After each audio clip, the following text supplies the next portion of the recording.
Welcome everybody back to the Rob and Ace and Rob show. I am Ace. Rob is with me as well. Today's subject is gonna be for the men. I know, ladies, we've been going kind of hard on you a few last episodes, but it's all out of love. Don't ever forget that. There's never going to be a situation where we do this out of malice, because again, we don't. To be honest, we don't know you. There's no reason for us to have malice against you. You didn't, have sex with our brothers behind our back. You didn't sleep with our cousin. You didn't steal money from us. So we're just trying to help people. And that's the tone for the podcast today. It's the Level Up podcast, ladies and gentlemen. And this is specifically for the gentlemen, especially the ones, coming out of high school, 20s type of situation, from your 20s to your 30s. That's when you do your biggest improvements, because you're getting out of college. At least that's when you should be trying to do your biggest improvements. And you should. Yeah, that's like a cautionary statement. I remember Bill Burr said it best. He was talking to somebody. He was talking about growing older, and he said, as I look back on it, he's like, those guys who get married and devote their whole life to their family at a young age, and they don't really maximize their potential. He's like, don't waste that time. Like, if that's what you want to do, by all means, go for it. But your 20s are not for fucking around. Your 20s are for putting your nose to the grindstone. If she's not serious, stop fucking with her. It's about making sure you're the best. And that way, when you hit your 30s and 40s, life is gold. It's not hard anymore. It's relatively easily. Like, so you gotta have a focus on the prize. You gotta have a goal. And the reason we do these podcasts every once in a while for the fellas for about leveling up, and the incel when we first started, is because we've all been there. Like, any man who's 40 remembers what the struggle was like in their 20s. I mean, let's be real. Let's look at math. Most people in this country earn less than six figures. Most men aren't making a crazy amount of money. That doesn't mean you have to be broke. That doesn't even mean you have to be poor. You just have to know how to work your money properly. And a lot of us, I'm talking a vast majority of us, have never really learned what the value of money is, how to make money, personality, how to upgrade your personality, how to get better at talking to women, how to get better at talking to dudes, like how to get better at being just an overall good person. That's a huge thing you just said. Not just getting better at talking to women, but how to get better at talking to dudes or people in general. And yeah, like that's way more important than people actually realize. Yeah, this world is built on relationships. Like, we were just talking about that Fresh and Fit podcast with those OnlyFans girls. Well, two of them were OnlyFans, and one was a waitress at the Hard Rock. Right. And one of the points, I think he's head of the Roommates podcast. I'm not sure. I think that's who the guy is. He was trying to drive home is that, life is built on relationships. He was trying to give these women sound advice. He wasn't trying to tell them what to do. He was trying to say, he was worried. He was actually worried and concerned. It came from a place of love. He was trying to point out something to help improve. To give a quick rundown, and you could look it up as Fresh and Fit. Type Fresh and Fit and Roommates into YouTube. You'll find them, and then after that, search Rob and Ace and subscribe, and like our podcast. Obviously. But the point was they were talking about how and to be honest, I'm just gonna be real. Two of them were okay. One of them was average at best. Looking, I'm talking about just looks wise. None of them were knockdown dragouts. Like, I have to have these women type looks. Like they weren't, J-Lo in her prime or Halle Berry in her prime. They were okay looking. They were, decent, just physically. But they were talking down on men for a good 40 minutes of the podcast, talking about men, can't handle them, and men are weak, and men don't do this and this, that, and the third, and all the qualities they didn't find good in men. And you could see him taking it and analyzing it. And this is what a lot of ladies don't get. When a man reaches a certain stature, when he reaches a certain financial stature, when he reaches a certain swag stature, if you want to call it, a certain status in life, beauty doesn't really affect you like it used to. Like, beautiful women are great, but when you've had a bunch of beautiful women, then they're just average because you're used to it. It's like, give you an analogy, it's like steak. If I go to to a top-notch steakhouse, Peter Luger's, Ruth Chris, any of the, 5-star restaurants that have the best steakhouses, if I eat there every single day, that steak is not going to be as special anymore. It's a fantastic steak. Don't get me wrong. It's probably the best you're going to get, but it's going to be normal to you. It's going to lose its luster. And that's what happened with him. He's used to being around beautiful women. He has beautiful women in his life. He has a crazy amount of money. So them, doing all the things they're doing, he's not smitten and trying to find an angle to get in their pants.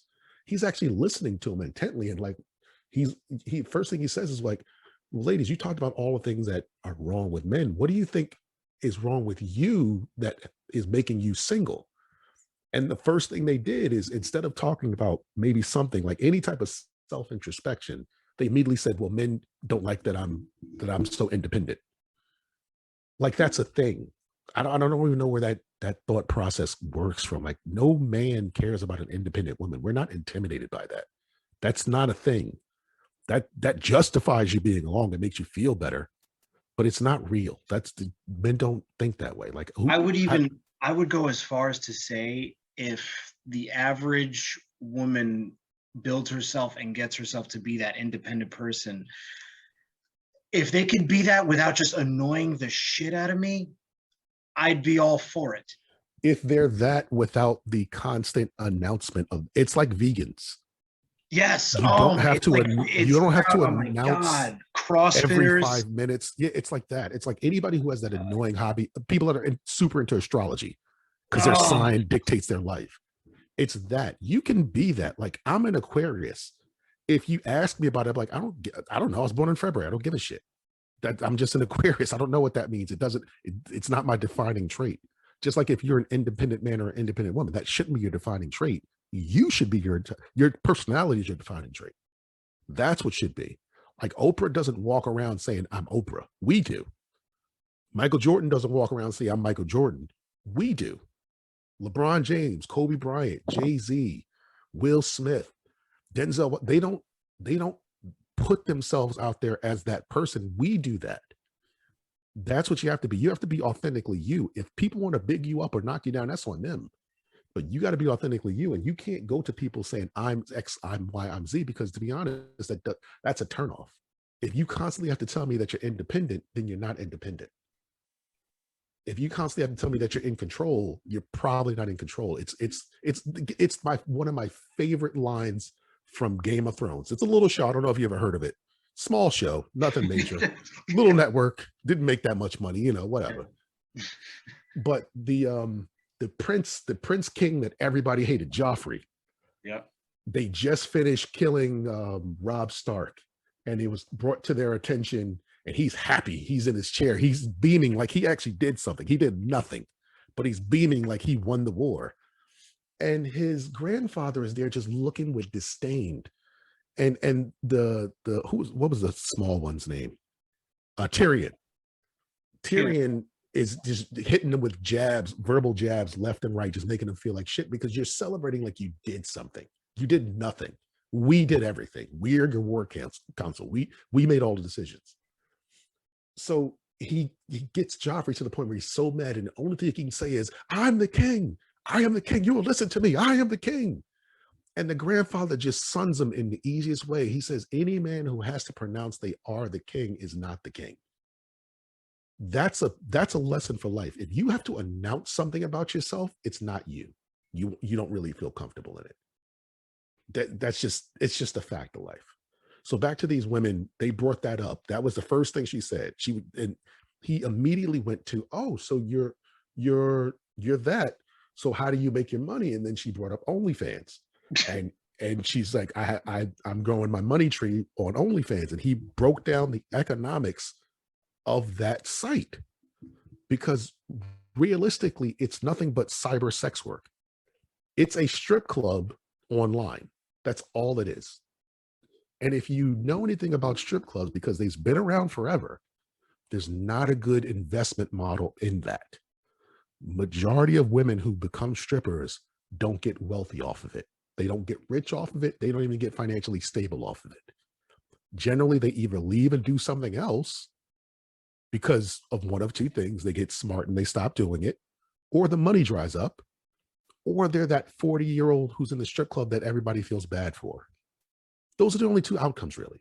Yeah. I'm sure There's one feel-good story about a stripper that I've ever heard. I saw this. I was just about to say it. I'm sure there's one, and I This can't wait to hear this this one. lady stripped for a couple of years, and she saved up money, and she bought two Mack trucks. Max, I think I saw that. I saw Started that a on Instagram. trucking company, and she's like a millionaire now off of And that. that's my point. That can happen. But these women don't When- want to do that.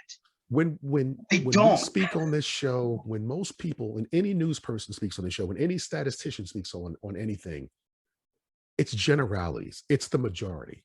You're not focused on the small minority. You don't focus on the 5%. You focus on the 95%. And majority of women who go into stripping don't make a career out of it. They make a job out of it. They make a short-term gig out of it, but they don't make a career out of it because it's not lucrative enough to do that. Not only that, let me do a small interjection on this specific show from yesterday or 2 days ago. These women that he was talking to, they get effed on camera for money. That's what happened. Did Like, you go to they their don't happen to pages? be Because I didn't even check to see if that's what they were doing. Yeah, they're that type of OnlyFans girl. Like there's levels to OnlyFans. Some of it's pictures, some of it's videos, some of it's talking to a customer base. Some of it's girl next door look. And it's But a and to lot be of honest, it is dildoing yourself and getting effed on camera for money. and the sad part is it's promoted based on the success stories, but the massive amount of it are failure stories. It's not people making a lot of money. Like, you don't make that much money unless you have a fan base behind just that made like $1 million in a day, or that girl, the rapper had turned 18 and she opened one up and she made a crazy amount of money. Cash Me Outside girl. Yeah, whatever whatever her name is. You saw the story like 15 times a day because that's what America does now. But that's the highlights. Those are the things that get pushed. But those are like 5 people. And I'm sure there's a bunch of people making like 100,000 a year, 200,000 a year, making a good living off of it. But majority aren't making that much. If you don't have a following, it's if you've ever been to a strip club, and ladies, if you've ever been to a male strip club, it's just like that. You're going to have the dancers who attract all the attention, and then you're going to have the ones who are doing okay, and then you're going to have the ones that nobody pays attention to, who you look up when they come around asking for a dance, you just look away. There's always levels to it. That's in every business. It's always going to be like that. This business model is not sustainable for the client. It's sustainable for the business, and it's definitely sustainable for the consumer, but not for the client, because you're not going to be hot forever. Even the Catch Me Outside girl, before that, when was the last time you heard about her? Like, she did this to get fame, get attention, get money, but in 6 months, nobody's going to care. Nobody's going to be on her site. Nobody's going to be checking, like, donating to her OnlyFans. It's not going to happen, because that's what happens with all these things. The economy has been around forever. It's not going to change. And when I say the economy, I mean the sex work economy. It doesn't change ever. It's been around since biblical times till now, and it's been the same exact economy. It is, and it's really 99 out of 100 times not a good story for me. Watch Old Pimps Up, Hoes Down. Read the books by Iceberg Slim. Read anything about sex work. It's all the same thing. The point that I'm bringing up this story is these women felt so offended that this man was trying to help them, that he was trying to tell them, like, look, your business model isn't sustainable. You need to rethink that or do some more research, because it's just not going to last. And they're going off of the year and a half, maybe, that OnlyFans has been around, as opposed to the 10, 20, 30, 40, 50 million years that sex work has been around.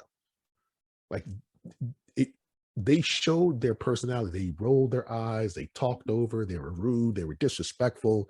At one point, one of them said, if I'm not here, you don't even make money, so I'm leaving, like, as if a guest on a show dictates anything. Right, because that show hadn't been around for months and months, and yeah, like they don't have a YouTube button in the background for nothing. They already have established themselves. You are just a guest on their show. You didn't come on their show for fun. You didn't come on the show to do them a favor. You came to get the exposure because you wasn't going to get it anywhere else. So they did all of that, and all they did was show that evil, dirty, dark side of themselves. And I'm sure they're not bad people. They're just young. What was it, 23 and 21? Yeah. They're young, pretty women. They have pretty woman syndrome. When a woman grows up pretty, she doesn't know any better. And it's not a negative thing or a positive thing. It's just a fact. You don't get adversity until you get adversity. And when you're young and pretty, you get shielded from adversity. And not only that, like if the episode we're doing today is about leveling up, and especially if we're talking to gentlemen out there, really important. This is the type of girl that you want to avoid.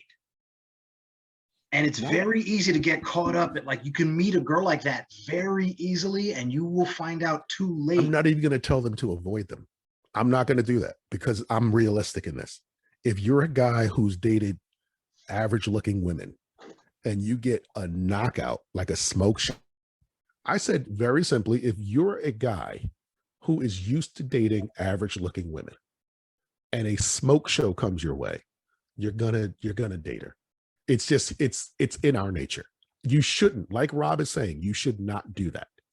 But I'm realistic and know that you 99% of the time probably will. So let's talk about how you manage that and what the pitfalls are. So this is the first part of leveling up. This, matter of fact, we're going to say that to him because that's after you've leveled up, stuff like that starts to happen. You don't really get that, from the jump. So as a younger guy, the focus should always be on one thing: yourself, self-improvement for you. You don't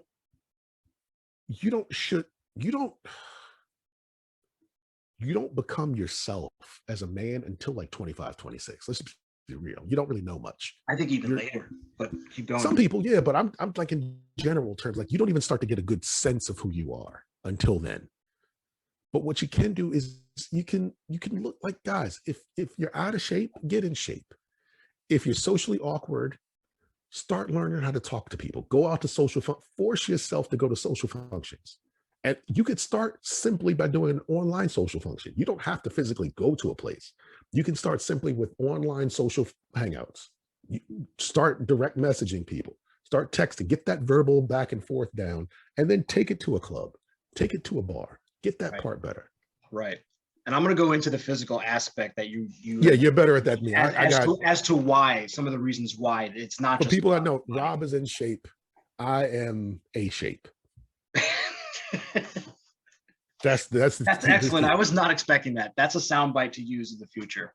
It's just a fact. I'm very secure of who I am. My son was talking about fat people, and he said, "But I love Dad anyway." And I was like, "I'm not fat." He was like, "Well," he's like, "Well," he gave me the Seinfeld. He's 5. So I think I gotta realize that's a I got a higher personal training moment, and I'm fine with that.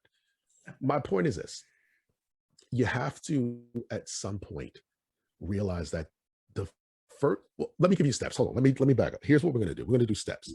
Step 1 in leveling up is the easiest thing you can do, but it's also the hardest part of the process. And this is my step 1, and it worked wonders for me. You repeat this to yourself every single morning and every single night. It's my fault. Just that simple phrase. That is hard. It's my fault. That's hard. It's hard to understand that you are the reason for your problems. It's not other people. Nobody made you fat. Nobody made you socially awkward. Nobody made your dick small. Well, your parents did, but you can't blame them. Nobody made you not financially successful yet. These are things you can all attain. You can get better at things, except for the dick size. That you got to figure out. You got to, get your cunnilingus skills working, whatever you got to do to make up for it. But I've heard women say this. I saw a meme about this even. She said, "You don't even know, I really liked you. That's why your 4 inches felt like 7." Yeah. Women will justify a small penis if they like you enough. Like I've heard women say, "Well, the head was good." If you ask somebody about sex and that's the first thing they say, you got a little dick. And that's okay, because you can't fix it. There's no surgery for it yet. Science hasn't come up with a method to make it bigger reliably. That's fine. There's other things you can do, guys. What you can work on is all the things you can work on. But the main reason I say step number one is blaming yourself is because you will never let you down. Other people will let you down, but you will never let yourself down if you take accountability for your actions. If you are hooked on the drugs and you're constantly blaming society and you're constantly blaming the people around you, you're never going to get clean. You have to look into yourself. Why am I doing this? If you are an overeater, if you are lazy, if you are anything, it's the Jordan Peterson method. If you don't take accountability for yourself, no one else will. And we're talking to people who are adults. Mommy and daddy aren't going to come and save you. They did their time. They did their 18 to 20 years. They did everything they need to do. It's on you at this point. They can't make you a better man. They can't make you a better person. Only you can do that. So what you need to do is take that accountability. That's the first step. Second step, which is it's a little easier, but it's still rough. Take time to figure out who and what you want to be. A lot of us, and I'm just speaking for myself, really, you don't think about your career. You don't think about what the next 30 to 40 years are going to be. You kind of float. And I'm sure there's some people who, you find your niche early and you stick with it, but most people float. Like you float from one section to the next. I floated. Yeah, I did too. And I'm not saying it's a bad thing, but it prolongs the process. Take some time to figure out what you want to do, who you want to be, where you want to be. So I want to take a second actually out of this particular statement to personalize this, because I don't know about you specifically, but what you said something earlier, like your 20s, from 20 to 30, that's your time to be doing this stuff. We're telling the gentleman out there this for a reason, because I'm 39 and I just started coming to this realization and doing the things that we're talking about in my mid 30s, early to mid 30s. I just started. I was scratching the surface from like 31 to 35. And then I started hitting some sort of stride in it after 35. And one thing I will say, I obviously, hindsight is 2020. I wish I could have started when I was 22, but the downside to starting this late is my body cannot take the punishment as well as a 25-year-old doing the same things that I'm doing, for example. And I would like to sleep a little bit more, and I'm willing to sacrifice that. And that is doing more damage in my 30s going into my 40s than it would be in my 20s going into my 30s. So from a physical standpoint, like, it's real. And I'm not even just talking about the fitness. To be as busy as you need to be as a man takes its toll on you, whether you're into fitness or not. To be working the amount of hours, to be awake the amount of time, to be doing this show at this time of night, when I already just went through a work day. There's a dedication that you have to have, and it's a lot easier to have that dedication when you have the energy at 24 years old. You know what I mean? And that's a good point. It's not about when you cross the finish. Like, don't use other people as your measuring stick. You are going to get there when you get there. The point is to be always trying to get there, to always be trying to improve yourself and to be a better person. Like me, myself, I fell backwards into my craft. I'm in the sales field. I always had the gift of gab. I was always a good person, talking to people. I never really was intimidated by anyone. So I really didn't have a problem, doing that field. It's worked out well for me. I fell backwards into it, but I didn't hit that. And I didn't really get my stride in it till I was like 30. What I want guys to do though, is whatever you're doing, whatever job you fall into, it's don't ever be ashamed of any job you do. Don't ever be upset that you are doing a job that doesn't pay as much as the next person, because you may not be able to out earn them salary wise, but you can out earn them money wise. You can out earn them. And when I say money wise, I mean effort, equity, time. If in 40 hours you aren't making enough, work 50 or 60. If in 50 or 60 you're not making enough, work 70 or 80. Don't let whatever standards this job has on you dictate what you make in life, and get used to that. Get used to working a crazy amount of hours, because all you're doing is building up equity. You're building up value. You're building up money. What you do with that money, I will talk about later, but that's the first step. You can work. Let me just give you the math of it. Hold on. Let me get my calculator, because I'm good at money, terrible at math. So let's say you make $15 an hour. $15 an hour times 40 times 52 is $31,200 per year. That's not a great amount of money in most of this country. In some parts, you're going to be living decently off of that, but that's not a great amount of money. If you take that same $15 an hour and you work 60 hours a week times 52, you've just made yourself another $15,000. Oh, doing the same exact work, just by doing it for longer. That's the point I make. Don't let the job limit your financial outlook. The job has its standards. It's going to say, I'm only going to pay you this. That's fine. Okay, thank you. But I'm going to do what I'm going to do to make what I want to make. Again, I give these stats because these things are most men, regardless of race, fall anywhere between $45,000 to $60,000 a year. The average male. I just put you in that bracket by working minimum wage. That's $15 is minimum wage. That's Burger King money. That's Walmart greeter money. In some states. In some states. I'm talking about in general, mostly that's the minimum wage in the country, in most areas. And I know a lot of areas it's a lot less. I get that. Move, leave. You don't have to stay there.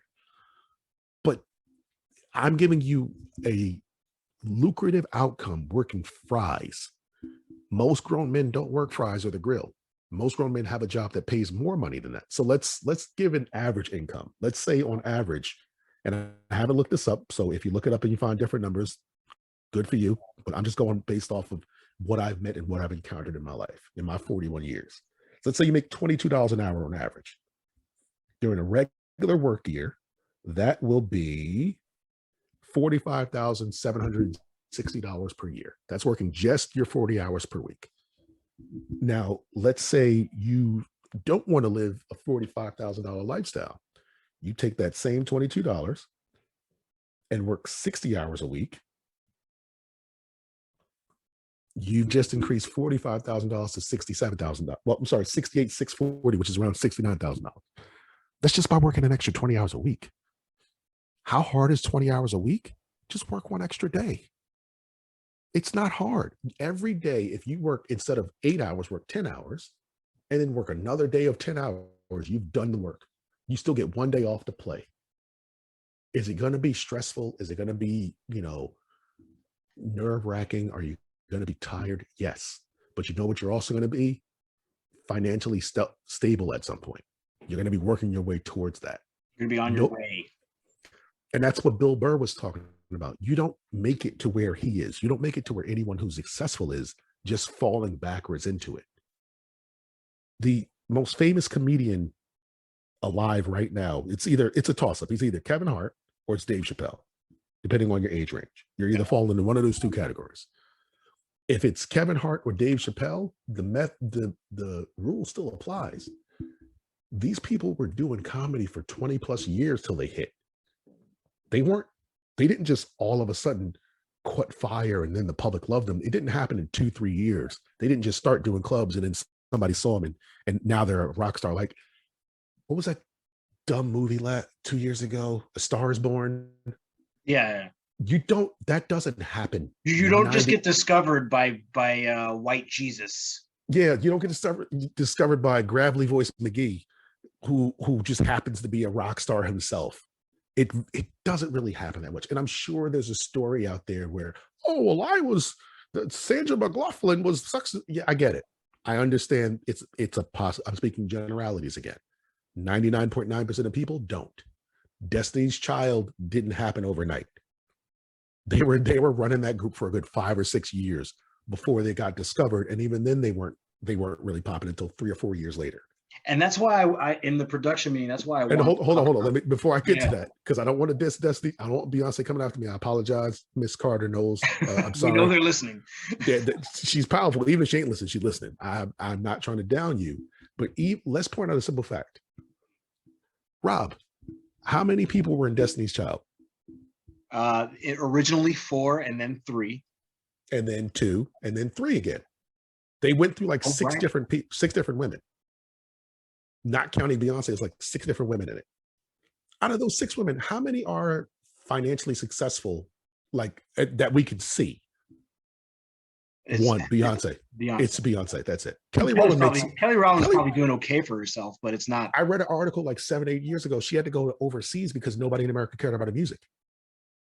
She went to England because that's where the money was. Yeah, she's doing like a club type music now. Yeah, the other one in the religious one went to gospel. She ain't making crazy money off that. She's not making Destiny's Child money off that. Right. She's okay. She's probably making a good amount of money, but the only one that really popped was one person out of those 6 people that made it. That's the reality of the situation. Everybody want to get rich, but don't nobody want to put the work in. And there's nobody who's rich that didn't put the work in. You may have had a hand-me-down, but that money came from somebody who put the work in. Right. You don't just get born into wealth. Like even, the Prince Harry and the English royal family, they get born into wealth, but that money came from somewhere. The people who originated that money didn't just get born into it. They conquered a land. They murdered and killed and pillaged. They got that money through work. That's what you got to realize. Anything that you get in life, it ain't gonna come easy. It's gonna come through work. Whether it's what Rob is going to talk about later, where it's your physical fitness, whether it's what I'm going to talk about later, which is your financial fitness. You gotta put the work in. You gotta put the effort in. So to get off of the financial side for a bit, and let's go to the actual physical equity. How does one person, Rob, because you're in great shape, you have abs, which fuck you.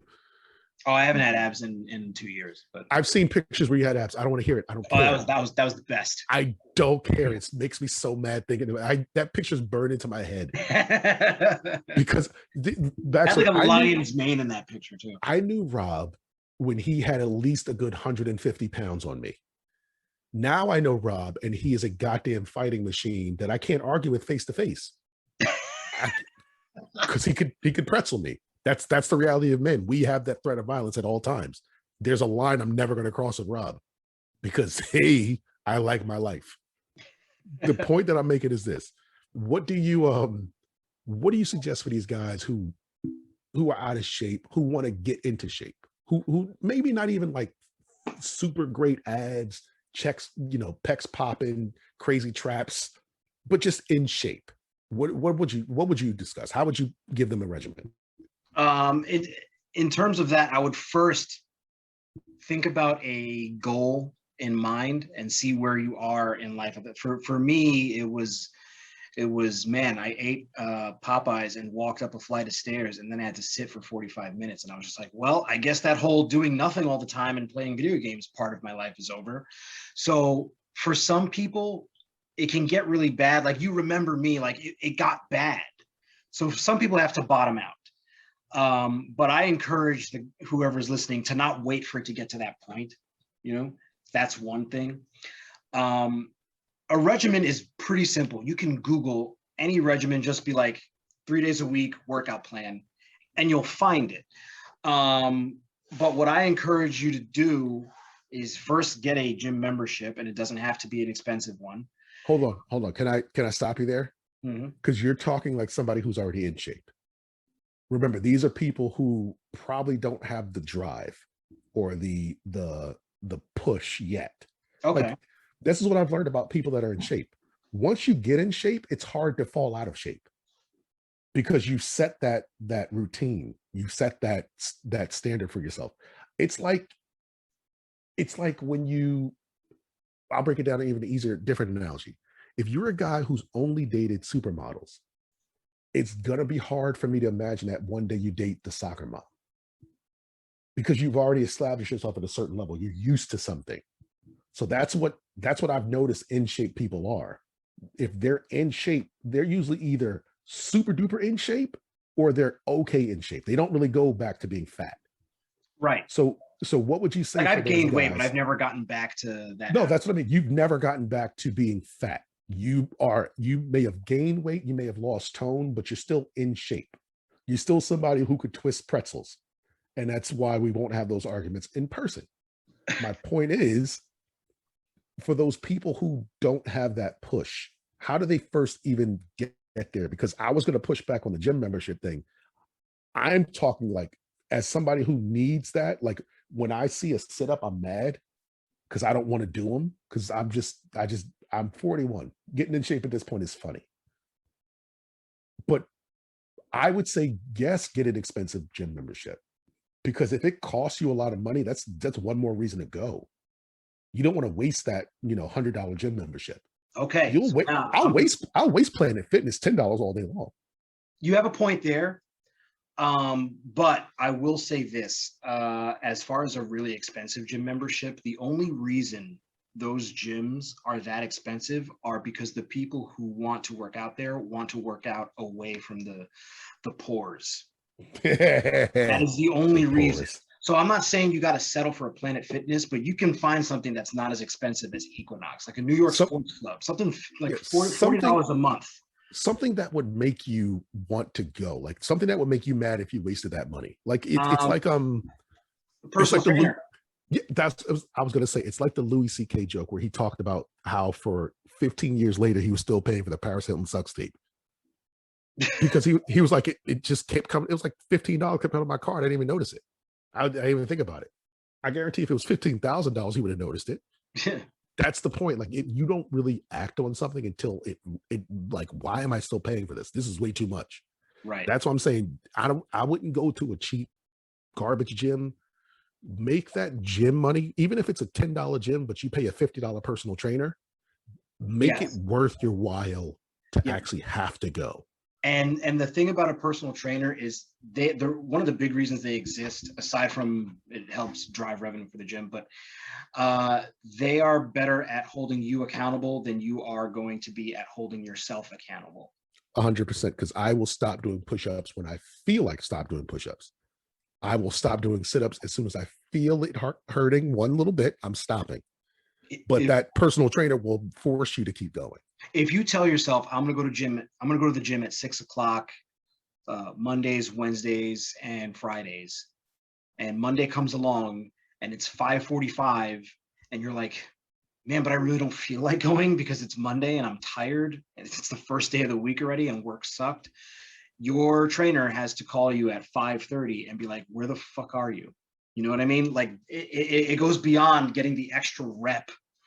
It's an element of shame. It's shaming you into doing it. Like, well, not only that, it's shaming you into not wasting another man's time. Yeah, that's the point. Like you when that call happens, one of two things should pop in your head. Oh fuck, this guy's up and he's already better at me. This guy's up right now and I'm still in bed. Like, you should feel that shame. Like, god damn, he's already doing this and I haven't even showered yet. And two, well, three things. Two, I'm paying him. Why the fuck am I still in bed when I'm just giving him free money? And three, why am I wasting his time? If I don't want to do it, just quit. But those three things are the reason I would say, like I said, if you're going to not go to an expensive gym, go to a cheap gym and get a personal assistant, get a personal trainer so he can push your ass to the brim. Even if it could be like a sexy female, that's even better. In theory it is. In theory, because you'll want to go. You don't want to disappoint that, especially if you've never had that. Right. But hey, and sometimes they might have a lot more knowledge than the dudes who are just sort of built, you know. The other thing is, like, you don't have to see a personal trainer forever. You know what I mean? At some point you're going to get into working out. And when we're talking about leveling up, there's nothing that will illustrate leveling up like seeing changes in how your body looks, but also seeing the capabilities that your body has that it didn't have 2 months ago. You know what I mean? As all of a sudden the increase in the amount of weight you can lift in different lifts is evident and obvious. you start to realize, oh, this is why people do this, because it works. But also in leveling up, we were just talking about this, you have to go because you're not going to waste another person's time. And time management is such an extremely important part of leveling up, never mind fitness. Wasting time is the biggest detriment to leveling up. That is if you break it into video game terms, if you play like an RPG, if you just turn the game on and you just run around and you don't do anything, your character's not going to level up. You have to do the missions in the game. You got to grind. You got to grind. Like that's a great analogy, is those video games. It's like, I remember I quit doing it a while ago, but World of Warcraft was like the biggest online role-playing game, online RPG. And it had parts where you would do the missions and you were done, but you still weren't at the top level. So you had to grind. You had to do a bunch of other stuff to get your level up. You had to, go in the forest and fight monsters for an hour just to get that experience up. It's the same thought process. It's like The Sims, back that old game, The Sims. If your mission was, this guy has to do X to get to the next level, you got to do those things. You can't just hope it'll happen. And that's in finances and physicality. We're going to stick on the physicality for a little bit longer, but that's a key in life. Put the work in. Be proud that you're the guy that puts the work in. Don't be like, it's the quick money mentality. It's the quick fame mentality. It's the quick financial success mentality. It's the quick whatever mentality. Don't ever have that. Don't ever look for that. Be that guy who outworked everybody else. Be proud of that. Even if that other person that you outworked made a little bit more than you, be proud that you made what you made, because you didn't have to. You could have rested on your laurels and made less. Like, if you're, in a poor neighborhood and there's a bunch of drug dealers and they got flashy whips and all that stuff, that's quick success. It's not long lasting. Don't look for that guy as, oh man, I want to be like him, because he probably won't be around much longer. Even if he doesn't get killed, he's going to go to jail at some point. Even if he doesn't go to jail, he's going to get out the game and he's not going to be making that type of money. That's not the guy you want to emulate. You want to emulate the guy who's 39, 40, who worked on Wall Street his whole life and is a millionaire. You want to emulate the guy who started his own business and is now making, $300,000-$400,000 a year. That's who you want to work. The guy who put in the work to get that sweat equity. Don't emulate those guys with there's a reason why we look down on steroids. It's not because we wouldn't do it. It's not because we don't think these people are adults and they can't make their own decisions. It's like it's cheating. You're not doing the work. You're not putting the work in. Every guy that I've talked to who is into sports and they hear about a steroid scandal, they're not looking down on the guy because he took the steroids. Looking down on the guy because he feels like he cheated. They feel like he took a shortcut. Right, the shortcut. Yeah. Yeah, we don't respect shortcuts. We respect the hard work. We respect LeBron not winning a championship for 9 years and now he's dominant. We respect Michael Jordan not winning a championship for 8 years and now he's dominant. Kobe Bryant for however long he did. Any story like Peyton Manning for almost a decade didn't win anything. Was a joke in the playoffs, but he put the work in to get to where he needs to go. Those are the people we respect. We don't respect the Mark McGuires or the Sammy Sosas to a point, because it's like, yeah, you did what you did, but you had to cheat to do it. You didn't earn it. You didn't earn it. You put it in your body. You did have skill. The steroids helped, but you cheated. Let's be real. Who was that guy in MMA recently who got caught? The white kid. White kid, blonde hair, Dillashaw, TJ Dillashaw. Oh yeah, the PPO, something like that. Yeah, he got caught. Everybody was praising him when he was doing it, but as soon as they found out, everybody wrote him off. And it's not because, again, it's not that he took the steroids, it's that you cheated to get those wins. You had an unfair advantage. You didn't put the work in. You didn't outwork your opponent. You outpaid your opponent. You did a disservice to your own talent. Yeah. That's that. And I didn't want to cut you off, but that was just a good point I wanted to, what you touched on, where it's like, you gotta have that work ethic, that I don't care how long it takes, I'm going to get there. Because when you do get there and you see those small little results, it's like a paycheck. It's like if I ever see one ab, I may possibly never buy a shirt again. I'm going to walk around shirtless for the rest of my life with my one ab. Yeah. But going But back to you're the expert. Hit it with some more physical facts. so this will be my part two of the physical part, and then we can go back to that so we can close out. My part two, maybe it's a little bit more exclusive to me, but I do think philosophically it's a major point that men out there should all do. And I know that not all men are gonna do this. And by doing this, you do put yourself a cut ahead of the rest in terms of being attractive, being confident, and being at peace with yourself. Now, in that episode of the podcast we were just talking about, the thing that he was trying to drive home to these women was men are looking for peace. And oftentimes women don't provide that. I was going to hit that towards the end when we start talking about, because what we're talking right now. We talked about the why earlier.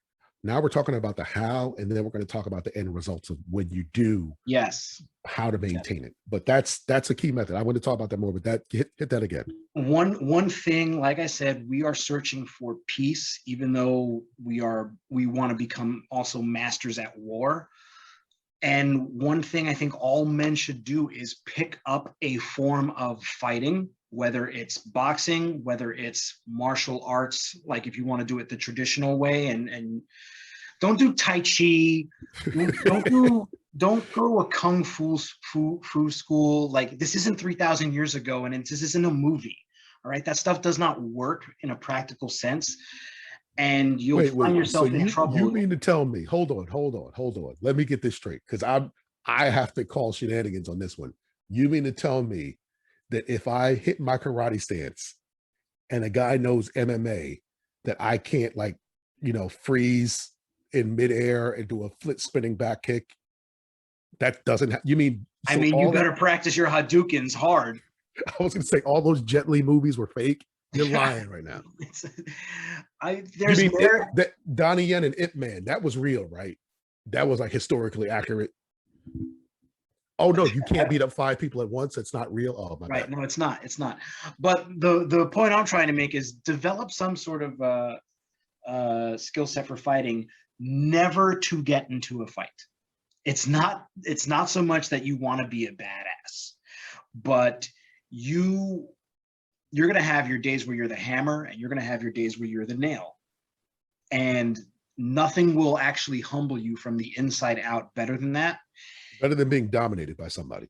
Being dominated, and then also having your days where you're the guy who dominates someone. You find yourself like in the teacher's position almost. And I guess maybe this is more personal because it comes with my age, whereas most of my training partners are younger than me. I do get to be that teacher role whenever I'm getting the best of someone half my age who should be more physically powerful than me, But there's so nothing will make you fight worse than genuinely being angry. So when you see 2 young idiots outside, I disagree. Nothing will make you fight worse than thinking you can fight. Well, yeah, but who thinks they can fight? Drunk, angry people at the outside of the club. If you've never really been in a fight, you think you can fight until you actually get into a fight and realize you can't fight. You don't know what you're doing, right? Especially if it's this is why again, we're speaking in general terms. I'm sure there's assholes out there who get into martial arts and they just want to be bigger bullies. I get that. But most people who really get into martial arts, who really know how to fight, who really know how to handle themselves, never fight.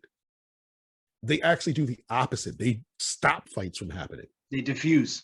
Yeah, they diffuse either verbally or physically. Like they will go out of their way not to hurt somebody. And the reason I brought that up, the reason I agree so much with what you just said, is because when I say we're looking for peace, by training 3 to 5 times a week in a martial art or multiple martial arts, you're getting that aggression out of your system. You're legally allowed to get this out of your system with your fraternity of training partners. Fight Club. Yeah. Fight Club. Like there was, the movie was fiction, yes, but what they were doing has a basis in reality. Men naturally have a certain level of testosterone. That testosterone pushes us to do things. Ladies, again, this has nothing to do with you. If you're still listening, great. It's good that you want to learn about us, but this has nothing to do with you. Fellas, have you ever been in a situation or like in a bar, in a club, and hanging out where you and another guy are about to get into a fight? Like the words are starting to get heated. A bunch of stuff happens that are all fueled by testosterone. That sweaty palms, the chest, the feeling in your chest where it gets hot, the back of your neck starts to sweat, whatever it is, it's all coming from that same place. It teaches you one of two things. One, men are attuned to this act, the aggression, the violence. It's in our nature. It is what it is. We're smart animals. Let's be real. And two, you have those sweaty palms and the hot chest and the sweaty neck and all that stuff, and the tingling sensations, because you don't know what the fuck you're doing. Like people who know how to fight don't have those feelings. They know what they're doing. They're in a. I'm not talking about when they're fighting somebody who they know is better than them, but in a regular situation, they don't feel that way. So it's beneficial to do what Rob is saying. Go to an MMA gym, go to a boxing gym, go to anywhere where you know you're going to be out of your element, where you're going to get probably smashed. It's not a bad thing that happens, because all you can do is learn from it. And you're going to get in shape doing it. Yeah. Like you're not going to want to be the guy who keeps getting beat up. You're not going to naturally want to be the guy who keeps getting smashed. You're naturally going to get yourself in better shape to be better at that. Are you ever going to be the best? Probably not. There's only a few best, but you'll be your best. I want to go to the financial part now. About leveling up, and this is a little bit more my forte. I touched on it earlier. One thing you got to do in finances specifically is you have got to put the work in. That's step one. Step two is knowing what to do with that work. Most people have never taken a financial class. Most people have never been taught the stock market, or taught cryptocurrency and their values, or taught mutual funds or Roth IRAs or 401ks. The internet exists now. There's no reason not to know this stuff. Like back in the 80s and 70s and 50s and 60s, all that stuff was locked behind a vault. Only the people who knew it knew it. They didn't teach other people. And they didn't teach other people because they didn't want them taking their wealth. It's not, there's not an infinite amount of money. Even though it's a made up prospect, money's not real, but there's a finite amount of it. That's why it's so valuable. They are not going to give away the keys to the kingdom. This is information you have to find. There is no reason that any one person who has access to the internet, which if you have a smartphone, you have access to the internet. You can go on that and look up all the different financial terms and how they work. You can get stock market courses from YouTube. You can sign up for a masterclass where they have different analysts teaching you what to look for, teaching you different things. I'm not a financial advisor. I'm not going to jump out the window and tell you what to invest in and what not to invest in. That's on you and you doing your due diligence. But there is no reason not to first acquire the knowledge. The second thing you got to do once you have that knowledge is start applying the knowledge. And that comes with capital. That comes with money. So remember earlier, I was talking about putting in 10 hours, 20 hours, 30 hours, 40 hours to overtime. Put that money in. And all the extra money that you're getting should be used to make more money for you. That's all the stock market is. That's all real estate is. That's all any of this stuff is people putting money into something so it can make them more money. The people who live and die paycheck to paycheck are the people who don't let their money work for them. They work for their money. And that's, I think, what, like almost 80 or more % of Americans? Yes. Point blank, period. It's a fact. The amount of people who aren't invested in stocks or bonds. I used to do a course at my old job because I was in a supervisory role about the importance of a 401k plan and what to invest. And if you want to retire at a certain age, what level of investment you should be doing. It boggled my mind. One, because I'm dealing with younger people, how nobody even thought about this. And two, that they didn't even know what it was 90% of the time. They didn't even know what a 401k really was. A 401k is just a bunch of investments that someone is doing for you. It's like having your own personal hedge fund. It's if you go to your job's 401k, if it's through Fidelity or any of the other companies, if you log in, all you're going to see is your company is investing in a whole bunch of different stocks. You can look at those lists of stocks. If your company is getting a good return, why are you not investing in the same stocks yourself? That's simple math. If they're doing it and you're doing it, you're doubling your return. So if your job is getting which is really, really great, don't get me wrong, this is probably not going to happen, but if your job is giving you a 20% return on your 401k investments, you're a fool if you're not looking at that list and doing every investment they're doing yourself. The second thing you need to do is once you look into a 401k, you need to learn about the different methods of making money on the stock market. What is an ETF?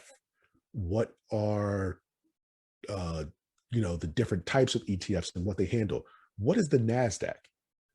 Most people don't realize you can take out and put money in every stock that's traded on NASDAQ. They have ETFs that cover every single stock that's traded. Standard & Poor's 500.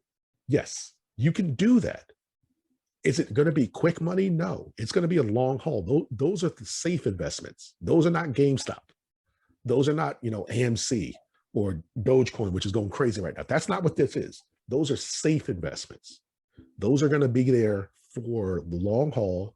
And if you put, let's say 10 grand into it, in 10 years, you'll probably have 15 grand. But you're not really going to lose money doing it. You're going to gain. It's just going to be a slow incremental burn. Don't be the guy who puts his money in a savings account and just leaves it there, because all you're doing is making the bank money. You're not making any money off of that. They're giving you 1 to 2% return at most. It's not going to help you. All they're doing is it's a bloated Ponzi scheme. They're taking your money that you invested and investing that themselves, or loaning it out to somebody else who is going to invest on their behalf. Do that yourself. Like, I'm not saying don't have a savings account. I'm saying don't make that the only thing you do. I'm not saying don't have a checking account. Don't make that the only thing you do. I'm not saying don't have I'm saying definitely have a 401k account, but don't make that the only thing you do. Look into real estate. Like Rob, we talked about this a couple of months ago, like looking into various different forms of real estate and how that would affect and what that does. Take it upon yourself. If you live in a rural part of this country, there is no reason for you not to own multiple homes because they're cheap. If you live in New Jersey, New York, Connecticut, California, yeah, I get it. Houses are expensive here. It's hard to. But Right. let's say right next to us is Pennsylvania. You can go to Pennsylvania and the same house that's $500,000 here is $150,000 there. Look into these things. Know what property value is. Know the power of owning property. One of my training partners just did that just now. He's a fireman, and you know how the fireman schedule is. You live at the firehouse for you go 24 hours on, and then 2 days off. 24 hours on, 2 days off. Yeah, something like that. Their schedule is like weird like that. And he was like, I just got property in PA, and he loves it. And then he stays he basically just goes back and forth because he spends most of his time there. He only comes here for work, but then he stays at the firehouse, and then he trains with us, and then he goes back. You know what I mean? Like you're not limited to where you are. You're limited to your own lack of discipline. That's part of what I'm talking about, especially with property. People think, okay, so if I buy a house, that's what I do, and then I'm done. You don't have to just buy that house. You can buy another house and rent that one out. You can rent out the house you just bought. That's your money working for you. You can buy property in a state you've never been to. They have that now. You can go on the stock market and look into different funds that invest in properties that are bought in certain areas. You can invest in that, and then you don't even have to buy the house. There's ways you can make money off of real estate without even being near that real estate. But it all comes from getting that capital up by one way or another, and that's through the work. You got to learn these different methods of applying, dollars and cents to turning them into thousands and tens of thousands and hundreds of thousands and millions. That's how you get to those levels. You don't just magically wake up one day and are the proud owner of 3 different houses in 3 different states. It just doesn't happen. Right. You have to work for that. You have to invest. You have to look into it. You don't just jump out the window and say, hey, I'm going to buy this house here. Do the research, find out the property value, find out all the other things that need to be done with that property. It might be a money pit, it might not. Do the research. Don't just buy something. There's a risk there. You know what I mean? Yeah, but it's the old Lex Luthor quote. You want to buy property, you want to buy land because it's the one thing you're never making again. It's always gonna have value. They aren't making more property. Yeah. All the land in the world is already here. As a matter of fact, it's going away. It's going away. It's receding. Yeah. We're getting less property now. Yeah. So if you own, like, there's people who've had beachfront property for years. There was a story last year in California where they kicked out a bunch of tenants who owned this beachfront property to refunction it, and the people sued because that property went from being average to being completely amazing and worth millions now. So that's what I'm saying.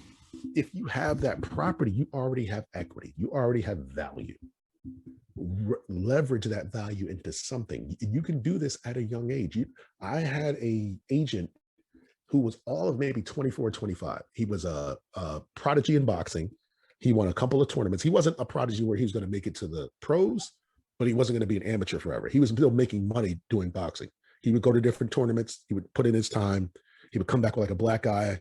But he would always say, whenever I win a big purse, I go to my financial advisor and we start looking at property, because that money is reciprocal. Like, I don't know if you may not know who this person is, but Joe Budden. Joe Budden is from Jersey City. He's a rapper. And let's just be honest, he had one hot album, 2 maybe. He put out like 7 million, but he had 2 hot albums. What he made his money, and that's no disrespect. I love your first album. I still have it on my iPod. I still play it to this day, Joe, if you're listening. No disrespect intended. Because he's even said that about himself on his own podcast. What he made his money is in real estate.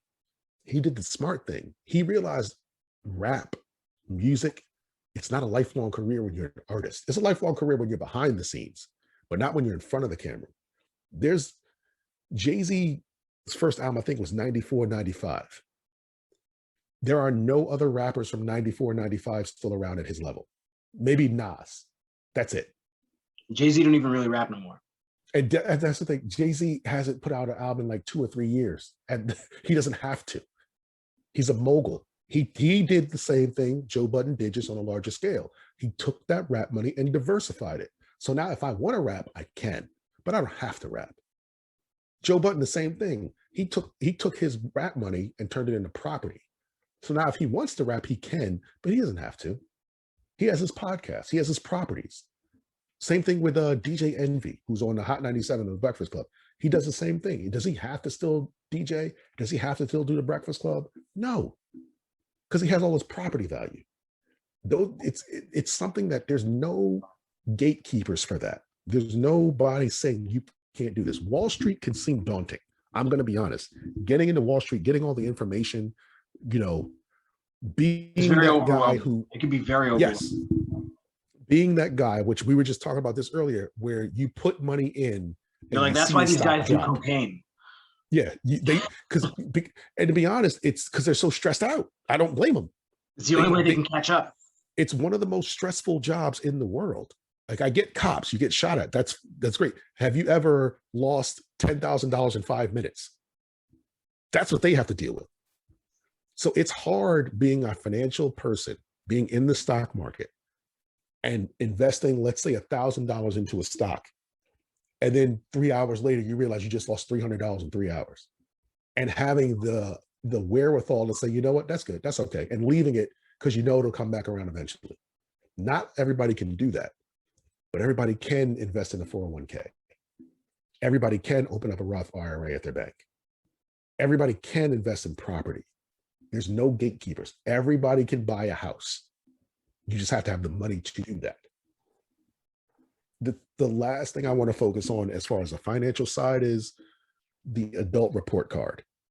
Rob, what do you think I mean when I say the adult report card? Man, well, I mean, I was gonna maybe mention just exercise some sort of financial discipline, but now I'm a little bit lost here. Credit score. Oh, there you go. Score. Yeah, that is your adult report card. That is what you are graded on by everybody who already has the money.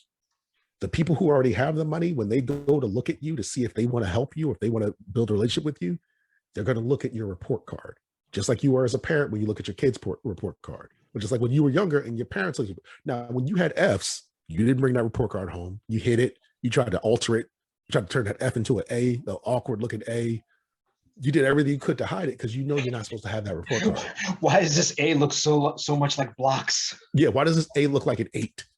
Because because you got a bunch of Fs. You hit it because you know, even as a child, you're not supposed to have those grades. As an adult, you need to have that same outlook. You're not supposed to have a 400 credit score. There's a lot of people out here who do. There's a lot of people who are probably listening right now who have a credit score that is below average.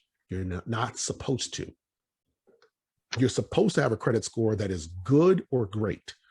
Because when you have a grown-up report card that is good or great, when you were a kid, think about it the same analogy as when you were a kid. When you had straight A's, or when you had A's, like 6 A's and 1 B, you couldn't go home fast enough with that report card. You couldn't wait to show your parents and shove it in their face. Aha, I'm smart. Fuck you. That's what you would do. Do this. That's what happens when you're an adult. When you're an adult and you have a credit score over 700, people want to give you money. People want to give you money to go make them more money. They want to invest in you.